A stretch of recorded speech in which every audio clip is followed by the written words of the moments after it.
अतुलित बलधामम हेम शैलाभ देहम दनुजवन कृशानुम ज्ञानीनामग्रगण्यम सकल गुण निधानम वानराणाम धीशम रघुपति प्रिय भक्तम वात जातम नमामि।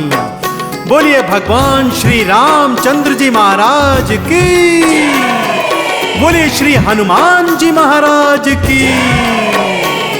भक्तजनों, राम दुलारे अंजनी प्यारे भगवान श्री हनुमान जी प्रभु राम के अनन्य भक्त हैं। वे स्वयं इतने शक्तिशाली हैं, परंतु सदैव भगवान प्रभु राम के चरणों में रहते हैं। कब कब कैसे कैसे भगवान के उन्होंने काज बनाए, आइए आज इस भजन के माध्यम से आपको सुनाने जा रहा हूं। इसके सुनने मात्र से आपको प्रभु श्री राम और हनुमान जी दोनों की कृपा प्राप्त होगी। तो कलयुग में भी साक्षात देव श्री हनुमान जी के चरणों में ध्यान लगाते हुए मेरे साथ बड़े प्रेम से बोलिए, बोलिए भगवान श्री रामचंद्र जी महाराज की, श्री हनुमान जी महाराज की।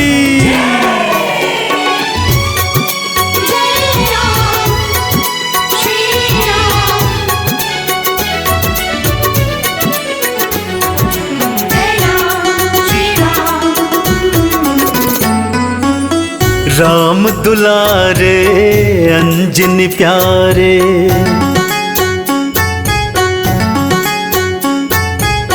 राम दुलारे अंजनी प्यारे, केसरी के बोलाल कहा अपने स्वामी श्री रघुवर के हनुमत काज बनाते जाए।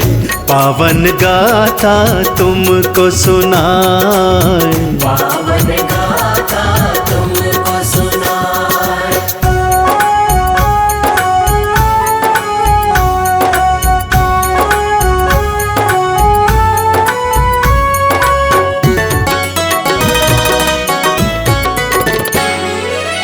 सुग्रीव संग मैत्री करवाए, राम काज में सेना लगाए। भक्तों, तुलसीदास जी कृत रामचरितमानस में प्रसंग आता है, जब माँ सीता को ढूंढते ढूंढते प्रभु राम और लक्ष्मण ऋषि मूक पर्वत के पास आए। तब सुग्रीव जी के कहने पर हनुमान जी ब्राह्मण रूप बनाकर प्रभु के समक्ष आए। जब परिचय जाना तो असली रूप में आकर प्रभु के चरणों में शीश नवाया। अपने कांधे पर रामचंद्र जी और लक्ष्मण जी को बैठाकर सुग्रीव के पास ले गए। उनसे मैत्री करवाई। प्रभु श्री राम के हाथों बाली का अंतुहा भक्तों और सुग्रीव को खोया हुआ राज्य प्राप्त हो गया। तब श्री हनुमान जी के आह्वान पर ही सुग्रीव जी की सारी सेना माता सीता की खोज में लग गई और अलग अलग दल अलग अलग दिशाओं में चल दिए। सुग्रीव संग मैत्री थी कराई, राम काज में सेना लगाई। राम ने भक्तों बाली मारा, सुग्रीव को मिला राज्य था सारा। हनुमत के आवाहन पे ही सेना राम के काज में लग जाए। पावन गाथा तुमको सुनाए, पावन गाथा तुमको सुनाए।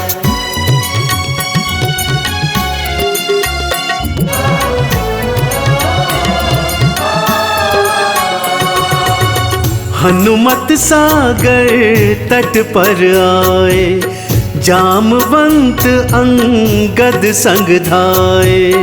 श्री हनुमान जी जामवंत, अंगद और अनेक वानर वीरों के साथ सागर तट पर आ गए हैं। सामने 400 योजन का सागर है। श्री हनुमान जी सोच में पड़ जाते हैं, सागर पार जाएं तो कैसे।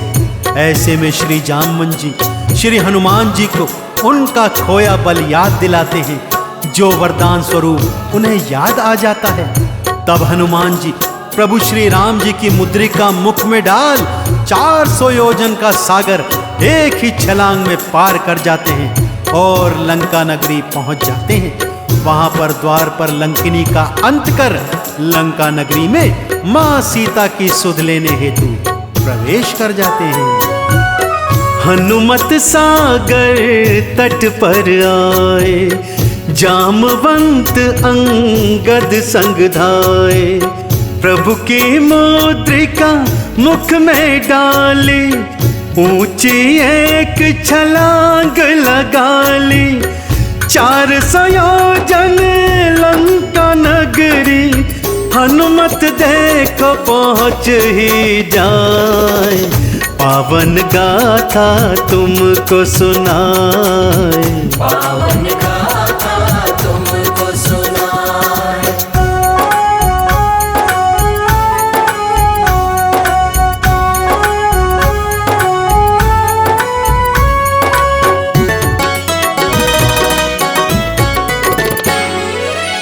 द्वार लंकिनी पहरा लगाए, मार उसे भव पार लगाए। लंकिनी को मार लंका नगरी में प्रवेश तो कर गए भक्तों, परंतु मां सीता की सुध नहीं मिली। लंका में नगरी नगरी, द्वारे द्वारे, मंदिर मंदिर घूम लिए, परंतु मां सीता का कुछ पता न चला। अब हनुमान जी थोड़े हैरान और थोड़े परेशान हो रहे हैं भक्तों, परंतु ये प्रभु की लीला ही तो है। अन्यथा हनुमान जी जो 400 योजन का सागर एक छलांग में पार कर लंका में आ गए हैं, भला माता सीता की सुधि नहीं ले पाएंगे। प्रभु ने उन्हें विभीषण जी से जो मिलवाना था, इसीलिए यह लीला की। अब हनुमान जी माँ सीता को ढूंढते ढूंढते किस दिशा में जा रहे हैं, आइए भक्तों सुनते हैं ये पावन कथा। द्वार लंकिनी पहरा लगाए, मार उसे भव पार लगाए। नगर नगर लंका में घूमे, माँ सीता को हनुमत ढूंढे। सारी लंका ढूंढ ली भगतों, हनुमत माँ को ढूंढ न पाए। पावन गाथा तुमको सुनाए, पावन गाथा तुमको सुनाए।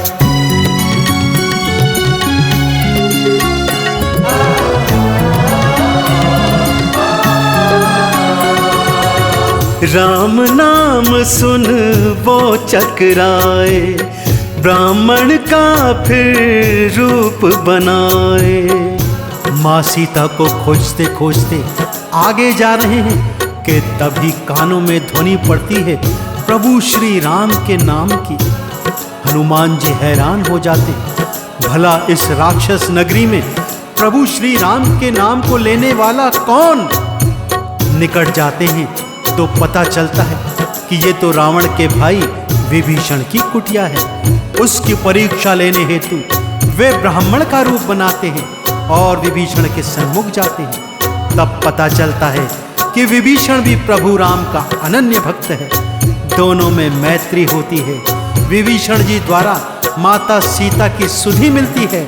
अशोक वाटिका जाकर हनुमान जी माँ सीता को प्रभु मुद्रिका देते हैं और माता सिया से अजर और अमर होने के वरदान प्राप्त करते हैं भक्तों। राम नाम सुन वो चकराए, ब्राह्मण का फिर रूप बनाए। विभीषण संग में मैत्री कीन्ही, मात सिया की सुध ले लीन्ही। पहुँचे वाटिका हनुमत बाला, मात सिया को मुंदरी दिखाए। पावन गाथा तुमको सुनाए, पावन गाथा तुमको सुनाए।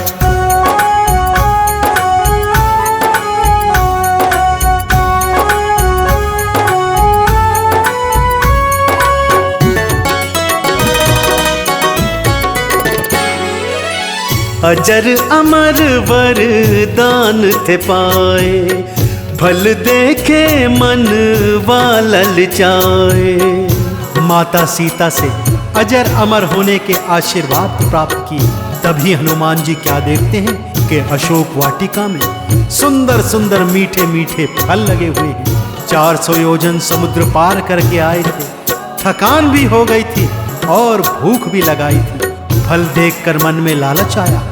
माँ सीता से प्रार्थना की, हे माते, यदि आज्ञा हो तो कुछ फल खा लूं। माता ने डरते डरते आज्ञा दी और राक्षसों से सावधान होने को कहा। हनुमान जी इधर फल खाते हैं और वानर स्वरूप होने के कारण कुछ फल तोड़कर इधर उधर भी बिखराते हैं। राक्षसों ने जब देखा तो युद्ध किया और सारे राक्षस मारे गए। यहाँ तक कि रावण का बेटा अक्षय कुमार भी मारा गया। अजर अमर वरदान थे पाए, फल देखे मन वालल जाए। बाग उजाड़ा राक्षस मारे, अक्षय कुमार को आप संहारे। मेघनाथ फिर पाश जकड़ के रावण के सन्मुख ले जाए। पावन गाथा तुमको सुनाए, पावन गाथा तुमको सुनाए।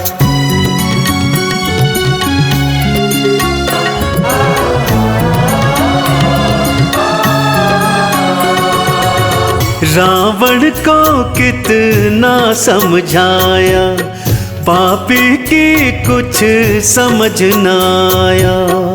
जब मेघनाथ उन्हें पकड़कर रावण के सन्मुख लाया, तब श्री हनुमान जी ने रावण को अनेक प्रकार से समझाने का प्रयत्न किया कि रावण, प्रभु श्री राम तो भक्त वत्सल हैं। जा, माता सीता को उन्हें सुपुर्द कर उनके चरणों में गिरकर क्षमा याचना कर।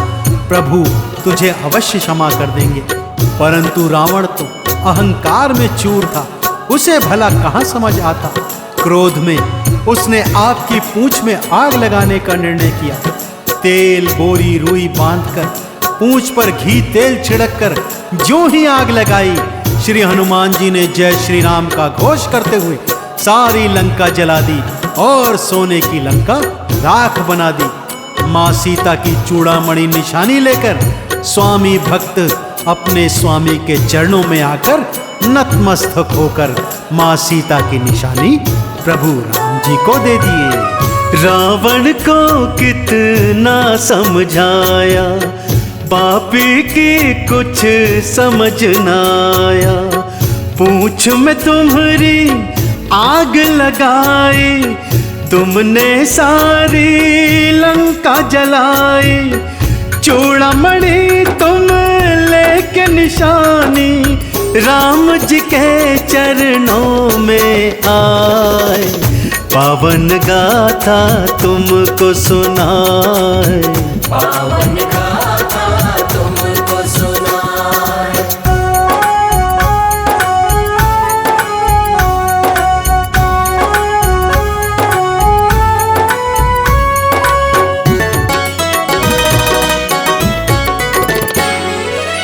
सेतु बांध सेना थी आई, लंका पर कर दी थी चढ़ाई। सागर पर सेतु बांध प्रभु श्री राम की सेना लंका नगरी आ गई थी। भक्तों, युद्ध का ऐलान हो चुका था। उधर रावण का पुत्र मेघनाथ अपनी चतुरंगी सेना के साथ आया और इधर लक्ष्मण जी वानर और रीछ सैनिक लेकर मेघनाथ के सन्मुख पहुंच गए। घनघोर युद्ध हुआ। भक्तों, मेघनाथ तो छल युद्ध का परांगत था।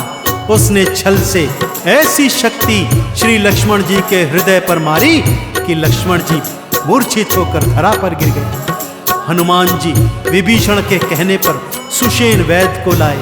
उनके कहे अनुसार श्री हनुमान जी पवन वेग से उड़कर हिमालय गए और बूटी संजीवनी का पर्वत ही उठा लाए। इधर वैद्यराज ने संजीवन बूटी तैयार की और लक्ष्मण जी को ज्यों ही पिलाई, लक्ष्मण जी जय श्री राम का उद्घोष करते हुए जीवित हो गए। और सारी राम की सेना श्री हनुमान जी की जय जयकार करने लगी। परंतु श्री हनुमान जी प्रभु श्री राम के नाम का जय घोष करते हुए उनके चरणों में बैठे हैं और प्रभु श्री राम नैनों से प्रेम के अश्रु बरसाकर उन्हें अपने हृदय से लगाए हुए हैं। सेतु बांध से नाथी आई, लंका पर कर दी थी चढ़ाई। मेघनाथ ने शक्ति चलाई, मूर्छित हो गए लक्ष्मण भाई। बूटी वाला पर्वत लाके भ्रात लखन के प्राण बचाए। पावन गाथा तुमको सुनाए, पावन गाथा तुमको सुनाए।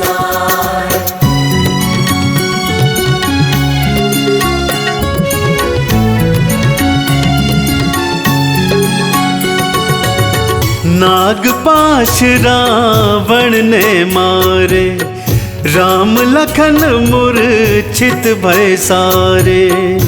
जब राम और रावण का युद्ध हो रहा था तब भक्तों छल युद्ध का परांगत रावण उसने भी प्रभु श्री राम और लक्ष्मण जी के ऊपर ऐसा नागपाश मारा कि दोनों मूर्छित हो गए। अब इसका तो केवल एक उपाय था कि वैकुंठ लोक से गरुड़ जी को सुबह होने से पहले लाया जाए, क्योंकि केवल मात्र गरुड़ जी ही थे जो नागपाश को काट सकते थे। ऐसा असाध्य कार्य करने हेतु फिर से श्री हनुमान जी सबके सन्मुख आए। पवन वेग से उड़कर वैकुंठ लोक पहुंचे। गरुड़ जी को लेकर युद्ध भूमि में आए। गरुड़ जी ने प्रभु के नागपाश काटे और प्रभु श्री राम और लक्ष्मण जी के प्राण फिर से बच गए। भक्तों सारी सेना फिर हनुमान जी की जयकार कर रही है और श्री हनुमान जी तो बोल रहे हैं, बोलिए रामचंद्र जी महाराज की। नागपाश रावण ने मारे, राम लखन मूर्छित भय सारे। वैकुंठ से तुम गरुड़ को लाए, नागपाश उनसे कटवाए। प्राण बचाए राम लखन के, फिर भी चरणों में शीश नवाए। पावन गाथा तुमको सुनाए, पावन गाथा तुमको सुनाए।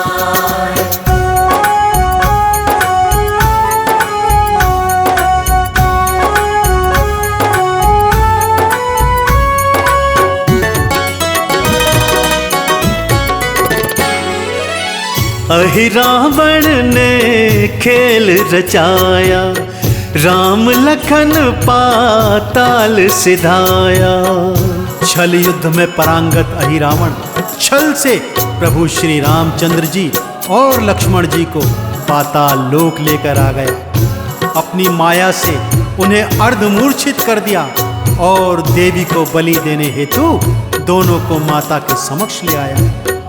अब जब यह बात हनुमान जी को ज्ञात हुई तो वो भी पीछे पीछे पाताल लोक आ गए। देवी की मूर्ति के पीछे छिप गए और प्रभु श्री राम से कहा, प्रभु जैसे ही आपको शीश झुकाने को कहे आप कहना हम राजा हैं, हमें शीश झुकाना नहीं आता, तुम ही शीश झुका कर दिखाओ और जब ये शीश झुकाएगा तब मैं इसका अंत कर दूंगा। प्रभु ने वैसा ही किया और जैसे ही अहि रावण ने शीश झुकाया, श्री हनुमान जी जय श्री राम का घोष करते हुए आए। राक्षस की भुजा उखाड़ी, उसका अंग अंग विच्छेद कर उसके प्राणों का अंत कर एक बार फिर प्रभु राम और लक्ष्मण के प्राणों का रक्षण करते हुए उन्हें युद्ध भूमि ले आए और जय जयकार करने लगे। अहि रावण ने खेल रचाया, राम लखन पाताल सिधाया। श्री हनुमान पाताल सिधाए, अहि रावण की भुजा उखाड़े रामचंद्र ने हृदय लगाया, भाई भरत के समान बताए, पावन गाथा तुमको सुनाए। पावन गाथा तुमको सुनाए।